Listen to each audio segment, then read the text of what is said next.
नमस्कार सर्वांना, स्वागत आहे तुमचं ॲक्टिव्ह पूजामध्ये. मी पूजा. आज आपण हेल्दी पौष्टिक नाश्ता बनवणार आहोत, ते पण गव्हाच्या पिठापासून आणि भरपूर अशा भाज्या वापरून. जे काही आपल्या घरात साहित्य आहे त्यापासूनच हा नाश्ता बनवणार आहोत. जास्त काही याला मेहनत नाही आहे. अगदी 10 मिनिटाच्या आतमध्ये हा नाश्ता बनवून तयार होतो. तर तुम्ही घाई गडबडीच्या वेळेस असा नाश्ता बनवू शकतात किंवा अधेमध्ये भूक लागली तर असा पटकन नाश्ता बनवून मुलांना देऊ शकतात. सॉससोबत किंवा असाच खाल्ला तरीसुद्धा खूप छान लागतो, कारण आपण याच्यामध्ये भरपूर भाज्या टाकलेल्या आहेत. तर व्हिडिओ शेवटपर्यंत पहा, म्हणजे तुम्हालासुद्धा समजेल की हा नाश्ता बनवायला किती सोपा आहे. चला रेसिपी बनवायला सुरुवात करूया. सगळ्यात अगोदर आपण काय काय घेतले ते पाहूया. तर इथे मी थोडासा कोबी घेतलेला आहे, बारीक चिरून घेतला आहे. कांद्याची पात घेतली, तर कांद्याच्या पातीचा थोडासा जे कांदे असतात ते कापून घेतलेत, आणि टमॅटो. तर याच्यामध्ये तुम्ही तुमच्या आवडीप्रमाणे भाज्या वापरू शकतात. हिरव्या मिरच्या 2 ते 3 बारीक चिरून घेतलीत. कोथिंबीर घेतली आहे. तर तुमच्या मुलांना तिखट किती आवडतं त्यानुसार तुम्ही इथे हिरवी मिरची वापरू शकतात. आणि भाज्या असंही मुलांना खायला आवडत नाहीत, त्यामुळे अशा एकदम बारीक करून जर नाश्त्यामध्ये वापरल्या तर त्यांना समजत नाही आणि ते आवडीने खातातसुद्धा. त्यांच्या पोटामध्ये मग सर्व प्रकारच्या भाज्या जातात. तर अशा वेगवेगळ्या रेसिपी आपण ट्राय करत असतो. तर इथे एका बाउलमध्ये आता या सर्व भाज्या आपण टाकून घेतलेत. याच्यामध्ये कोथिंबीर आणि हिरवी मिरचीसुद्धा टाकूया. हिरवी मिरचीच्या ऐवजी तुम्ही इथे थोडीशी लाल मिरची पावडर वापरली किंवा चिली फ्लेक्स वापरलं तरीसुद्धा चालेल. आता या मिश्रणामध्ये आपण 3 चमचे बेसन पीठ टाकून घेऊयात. यामुळे हा नाश्ता खमंग बनेल. आणि 4 चमचे गव्हाचं पीठ टाकून घेऊयात. तर गव्हाच्या पिठाची क्वांटिटी जास्त ठेवायची आपल्याला. आता हे सर्व मिक्स करून घेऊयात. तर भाज्यांनासुद्धा पाणी सुटतं थोडंसं, त्यामुळे अगोदर भाज्या मिक्स करूया आणि नंतर लागेल तसं आपण याच्यामध्ये पाणीसुद्धा टाकून घेणार आहोत.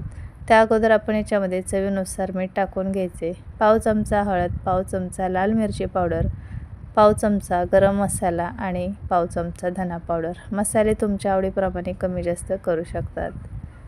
पाव चमचा जिरेसुद्धा टाकून घेऊयात. आता हे मिक्स करूया. तर यामध्ये आपण थोडं थोडं पाणी टाकून घ्यायचे. एकदम पाणी टाकायचं नाही. हे मिश्रण आपल्याला खूप पातळही नको आहे आणि खूप घट्टही नको आहे. सरबलीत असं रसरशीत हे मिश्रण बनवायचे. त्यासाठी लागेल तसं पाणी टाकायचं आहे. तर यामध्ये आपण इनो सोडा काहीही वापरणार नाही. तर आणखीन थोडंसं पाणी मी याच्यामध्ये टाकून घेतले. आता चमच्याने सर्व आपण मिक्स करून घेऊयात. तर रोज रोज चपाती भाजी बनवायचा कंटाळा येतो, त्यावेळेस तुम्ही असा हा झटपट नाश्ता बनवू शकतात. वेगळी भाजी बनवा, वेगळ्या चपात्या बनवा, त्यामध्ये खूप वेळ जातो. तर उशीर झाला तर असा नाश्ता बनवायला सोपा पडतो. तर हे पहा, अशी याची कन्सिस्टन्सी आपल्याला हवी. तर परफेक्ट असं आपण इथे मिश्रण हे भिजवून घेतले. तर आता लगेचच आपण नाश्ता बनवायला सुरुवात करूया. तर इथे पॅन, तवा काही वापरू शकतात. तर मी तवा वापरलेला आहे. तवा गरम झाला की यावरती थोडंसं तेल पसरवून घ्यायचे, म्हणजे नाश्ता चांगला खरपूस भाजला जाईल आणि त्याला रंगसुद्धा चांगला येईल. तर आता तवा गरम झालेला आहे. तेल लावून घेतले. याच्यावरती 3 चमचे हे मिश्रण आपण टाकून घेऊयात. तर तुम्हाला इथे बॅटरची कन्सिस्टन्सी दिसत असेल, अशा पद्धतीचं हे बॅटर पाहिजे, म्हणजे आपल्याला व्यवस्थित हे पसरवता येतं. तर आता इथे 3 चमचे मिश्रण टाकून घेतले आणि चमच्याने याला थोडासा असा गोल आकार देऊन घ्यायचा आणि सर्व बाजूने पसरवून घ्यायचं. कुठं एक साईडने तुम्हाला जाड वाटत असेल तर असं पसरवून घ्यायचं चमच्याने आणि सर्व साईड एकसारख्या करून घ्यायच्या आणि याला थोडंसं गोल बनवायचं. तर आता साईडने याच्या कडा सुकल्या की थोडंसं तेल सोडून घ्यायचं आणि वरची साईडसुद्धा सुकली की वरच्या साईडलासुद्धा तेल लावून घ्यायचे. तर मीडियम गॅसवरती खरपूस असा हा नाश्ता भाजून घ्यायचा आहे. तुम्ही याला गव्हाच्या पिठाचे दिरडे म्हणा किंवा चिला म्हणा, बेसनचा चिला बोलतात, तसं आपण इथे भरपूर भाज्या टाकून गव्हाच्या पिठाचा चिला बनवला आहे. तर याच्यावरती तेल सोडून घेतले. आता आपण याच्या साईडने कडा मोकळा करूया आणि हा नाश्ता पलटी करून घेऊया. तर पाहू शकतात खालची साईड छान खरपूस भाजली आहे. तर अशीच आता दुसरी साईडसुद्धा भाजून घ्यायची. थोडंसं साईडने तेल सोडायचं. तेल सोडले की हा नाश्ता खरपूस भाजतो आणि खायलासुद्धा चांगला लागतो. तर गॅस मोठा ठेवायचा नाही, मिडियम गॅसवरच भाजायचं. म्हणजे हे आतपर्यंत चांगलं भाजलं जाणार आणि अजिबात कच्चं वगैरे राहणार नाही. कारण आपण याच्यामध्ये गव्हाचं पीठ आणि बेसन वापरलेलं आहे, त्यामुळे छान मिडियम गॅसवरती खरपूस होईपर्यंत भाजून घ्यायचं, म्हणजे खायला चवदार लागेल. तर हे पहा, अलटीपलटी करून आपण खरपूस होईपर्यंत हे भाजून घेतले. आता काढून घेऊयात.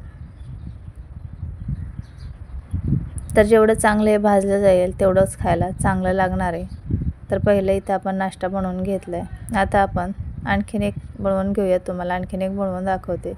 तव्याला थोडंसं तेल लावून घेतले. आता हे मिश्रण आपण असं थोडंसं टाकून घेतलं, बाउलनेच तरीसुद्धा चालेल, पण थोडं थोडं टाकायचं. म्हणजे लहान लहान केले तर ते पटकन भाजलेसुद्धा जातात आणि त्याला वेळ लागत नाही. कमी वेळेत पटकन नाश्ता तयार होतो. पसरवून घेऊया थोडंसं. तर तुम्ही याच्यामध्ये बीट टाकू शकतात, गाजर टाकू शकतात. ज्या काही भाज्या तुमच्या घरामध्ये असतील त्या तुम्ही टाकल्या तरी चालेल, किंवा तुमच्या मुलांच्या आवडीच्यासुद्धा भाज्या यामध्ये टाकू शकतात. आता हा आपण चिला पसरवून घेतला आहे. साईडने थोडंसं तेल सोडून घेऊयात आणि वरची साईड सुकली की याच्यावरसुद्धा तेल लावायचे आणि हा नाश्ता पलटी करून घ्यायचा आहे. म्हणजे दुसऱ्या साईडलासुद्धा छान रंग येईल आणि दुसरी साईडसुद्धा खरपूस अशी भाजली जाईल. आता पलटी करून घेऊयात. तर साईडच्या कडा जेव्हा सुकतील ना त्यावेळेसच पलटी करून घ्यायचे, लगेच पलटी करायचं नाही. पटकन भाजलं घाईघाईमध्ये तर आतमध्ये कच्चं राहील. त्यामुळे उलटण्याने कडाना कडा याच्या दाबून व्यवस्थित भाजून घ्यायचे, म्हणजे ते आतपर्यंत चांगला हा नाश्ता भाजला जाईल. तर इथे मी तुम्हाला 2 बनवून दाखवलेले आहेत. बाकीचे राहिलेलेसुद्धा आपण सेम असंच बनवून घेणार आहोत. तर सॉससोबत तुम्ही हा नाश्ता मुलांना देऊ शकतात किंवा टिफिनला बनवून देऊ शकतात. तर झटपट आपला सर्व नाश्ता बनवून इथे तयार आहे. तर तुम्ही हा नाश्ता लहान मुलांना टिफिनमध्ये सुद्धा देऊ शकतात. अधेमध्ये भूक लागली, चपाती भाजी नसेल तेव्हासुद्धा तुम्ही असा नाश्ता बनवून देऊ शकतात. झटपट रेसिपी तयार होते. तर कशी वाटली तुम्हाला ही साधी सोपी रेसिपी कमेंटमध्ये सांगा. आणि माझ्या रेसिपी पाहायला आवडत असतील तर चॅनलला सबस्क्राईब, लाईक, कमेंट, शेअर करा. आपण भेटूया पुढच्या अशाच साध्या सोप्या घरगुती साहित्यात तयार होणाऱ्या भन्नाट रेसिपीमध्ये. तोपर्यंत चॅनलला सबस्क्राईब करून ठेवा, म्हणजे तुम्हाला लॉंग व्हिडिओ आणि शॉर्ट व्हिडिओसुद्धा पाहायला मिळेल. आठवड्यातून आपण 7 दिवस रेसिपी अपलोड करत असतो, म्हणजे तुम्हाला रोजच्या रोज रेसिपी पाहायला मिळतील. आपण भेटूया पुढच्या व्हिडिओत. बाय. चला तर बनवूया पटकन होणारा टिफिन. सकाळी उठायला उशीर झाला असेल तर झटपट ही रेसिपी तुम्ही बनवू शकतात किंवा नाश्त्यासाठी सुद्धा बनवू शकतात. तर आपण टॅमॅटो ऑमलेट बनवतोय, तर ही एकदम परफेक्ट अशी झटपट होणारी रेसिपी आहे. आता ऑमलेट म्हटलं की तुम्हाला वाटेल याच्यामध्ये अंडं वगैरे टाकले की काय, तर हे आपण टॅमॅटोपासून बनवतोय. त्यासाठी थोडी कोथिंबीर, 3 हिरव्या मिरच्या, 7-8 लसूण पाकळ्या, 1 मोठा टॅमॅटो पिकलेला लालसर छान घ्यायचा, 1 कांदा बारीक चिरून घेतलेले. तर आता आपण टॅमॅटो टाकून हिरवी मिरची, लसूण आणि कोथिंबीर बारीक करून घेऊया. तर सगळ्यात अगोदर याचंच वाटण करून घ्यायचे. तर इथे मिक्सरच्या भांड्यात 3 हिरव्या मिरच्या टाकल्यात. तुम्हाला भरपूर प्रमाणात बनवायचं असेल तर मिरचीचं प्रमाण आणखीन तुम्ही वाढवू शकतात. तर इथे आपण कोथिंबीरचे देठसुद्धा टाकणार आहोत. बऱ्याच वेळेस आपण तसेच ते फेकून देतो, तर वाटणामध्ये नेहमी ते टाकायचे. तर याच्यामध्ये सर्व साहित्य टाकून घेऊया. तर टॅमॅटो असे कट करून टाकायचे आणि याच्यामध्ये पाणी न टाकता आता हे अगदी जाडसर वाटून घ्यायचे. खूप फाईन एकदम पेस्ट करायची नाही. पाणी न टाकता जाडसर हे वाटून घेऊया. तर हे पहा, पाणी न टाकता आपण हे वाटून घेतले आणि असंच जाडसर थोडं ठेवायचे. आता याच्यामध्ये अर्धी वाटी बेसन पीठ टाकून घेऊया. 3 चमचे तांदळाचं पीठ टाकून घेऊयात आणि बारीक चिरून घेतलेला कांदा टाकायचा आहे. आता याच्यामध्ये आपण मसाले टाकूयात. तर पाव चमचा हळद टाकून घेतली, पाव चमचा जिरे टाकायचे, पाव चमचा धना पावडर टाकून घेऊया आणि थोडीशी लाल मिरची पावडर. तुमच्या आवडीप्रमाणे मसाले कमी जास्त करू शकतात. चवीनुसार मीठ टाकायचे. आता आपण हे मिक्स करून घेऊया. तुमच्याकडे जे मसाले असतील ते टाकले तरी चालेल, असं नाही की हेच मसाले टाकायला हवेत. सर्व साहित्य चांगलं मिक्स करून घेऊया. तर मला इथे बेसन कमी वाटत होतं, त्यामुळे मी आणखीन 2-3 चमचे बेसन पीठ टाकून घेतले. आता याच्यामध्ये थोडं थोडं पाणी टाकूया आणि हे पीठ भिजवून घेऊया. तर थोडं थोडं पाणी टाकायचे, म्हणजे हे व्यवस्थित मिक्स करता येतात. एकदम जास्त पाणी टाकायचं नाही. थोडं पाणी टाकलं की व्यवस्थित आपल्याला याच्या गुठळ्या मोडता येतात. लागेल तसं पाणी टाकायचे. हे मिश्रण आपल्याला खूप पातळ करायचं नाही. तर थोडं थोडं पाणी टाकूया आणि हे सैलसर असं मिश्रण बनवून घेऊया.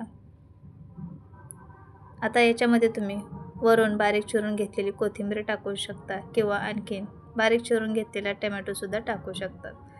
आता आपल्या इथे मिश्रण परफेक्ट तयार झालेलं आहे. अशीच याची थिकनेस ठेवायची. आता आपण पॅन गरम करून घेतला. याच्यावरती थोडंसं तेल लावून घेऊया आणि हे मिश्रण तळापासून हलवून घ्यायचे आणि एक पळी मिश्रण पॅनवरती सोडून हलक्या हाताने पसरवून घ्यायचे. तर याच्यापेक्षा आणखीन थोडंसं मिश्रण पातळ केलं तरीही चालेल, पण खूप पातळ करू नका. तर आता हलक्या हाताने आपण थोडंसं हे पसरवून घेतले. तर तुम्हाला लहान मोठे जसे बनवायचे आहेत तसे तुम्ही बनवू शकतात. आता मीडियम गॅसवरती हे चांगलं भाजून घ्यायचे. वरून थोडंसं तेल सोडून घ्यायचे आणि साईडने सुद्धा. तर पॅन फिरून फिरून मी हे सर्व बाजूने चांगलं भाजून घेतले. तर थोड्या वेळाने वरची साईड सुकली की थोडंसं तेल टाकून घ्यायचं आणि मग हे पलटून घ्यायचं. आता उलटण्याने असं हे व्यवस्थित दाबून भाजून घ्यायचे दुसरी साईडसुद्धा आणि लागलंच तर थोडंसं साईडने तेलसुद्धा सोडायचे. तर मीडियमच गॅसवर भाजायचं म्हणजे ते चांगलं खरपूस असं भाजलं जातं. तर अलटी-पलटी करून आपण हे खरपूस होईपर्यंत टोमॅटो ऑमलेट भाजून घेतले आणि छान असं खरपूस भाजलं गेले. हे पहा. तर झटपट आपल्या इथे टोमॅटो ऑमलेट तयार झालेला आहे आणि रंगही छान आला आहे. असंच हे खरपूस भाजायचं. गरम गरम कोणत्याही चटणीसोबत खूप छान लागतं खायला. कांदा त्यामध्ये थोडासा जास्त टाकायचा आणि तिखट बनवायचं म्हणजे चवीला खूप छान लागतात. दुसरंसुद्धा सेम असंच आपण बनवून घेऊया. थोडंसं पॅनला तेल लावून घ्यायचे आणि एक पळी मिश्रण टाकून असं पसरवून घ्यायचे. तर इथे मी दुसरंसुद्धा सेम असंच बनवून घेतले. आता याच्यावरती सुद्धा कढईने थोडंसं तेल सोडून घेऊया. तर आपण याच्यामध्ये इनो सोडा खायचा काहीही टाकलेला नाही तरीसुद्धा याला चांगली जाळी पडली आहे पहा. साईडने थोडंसं तेल सोडून घेऊया आणि आता आपण हे सुद्धा दोन्ही साईडने चांगलं भाजून घ्यायचे. तर जे आपण पहिलं बनवलेलं आहे ते पाहू शकतात किती चांगलं भाजले. म्हणून मीडियम गॅसवरती भाजायचं म्हणजे चांगलं खरपूस भाजलं जातं. तर एक साईड चांगली भाजली की मग पलटी करायचं. वरची साईड सुकल्यावरच त्याच्यावरती तेल सोडून घ्यायचे आणि मग पलटी करून घ्यायचे. जर टोमॅटो ऑमलेट निघत नसेल, पॅनला चिटकलेलं असेल तर थोडा वेळ भाजू द्यायचं. घाई गडबड करायची नाही. पटकन जर हे तुम्ही काढायला गेला तर ते कच्चं राहील. त्यामुळे चांगलं हे भाजून घ्यायचे व्यवस्थित. एक साईड भाजली की मग ते व्यवस्थित निघलं जातं, पॅनला चिटकत नाही.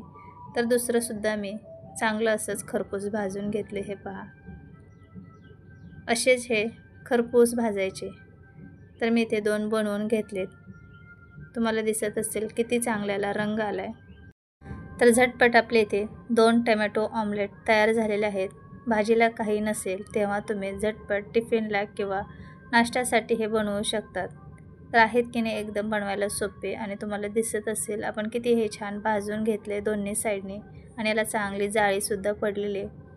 तर असेच हे चांगले भाजून घ्यायचे आणि टोमॅटो सॉससोबत खायचे. खूप छान लागतात. तर तुम्हीसुद्धा नक्की एकदा करून पहा आणि कशी वाटली तुम्हाला ही झटपट होणारी टिफिन रेसिपी किंवा ब्रेकफास्ट रेसिपी नक्की कमेंटमध्ये सांगा. आपण भेटूया अशाच पुढच्या साध्या सोप्या आणि घरगुती साहित्यात तयार होणाऱ्या भन्नाट रेसिपीमध्ये. आणि माझ्या रेसिपी पाहायला आवडत असतील तर चॅनलला सबस्क्राईब, लाईक, कमेंट, शेअर करा. आपण भेटूया पुढच्या रेसिपीमध्ये. तोपर्यंत सर्वांना बाय बाय.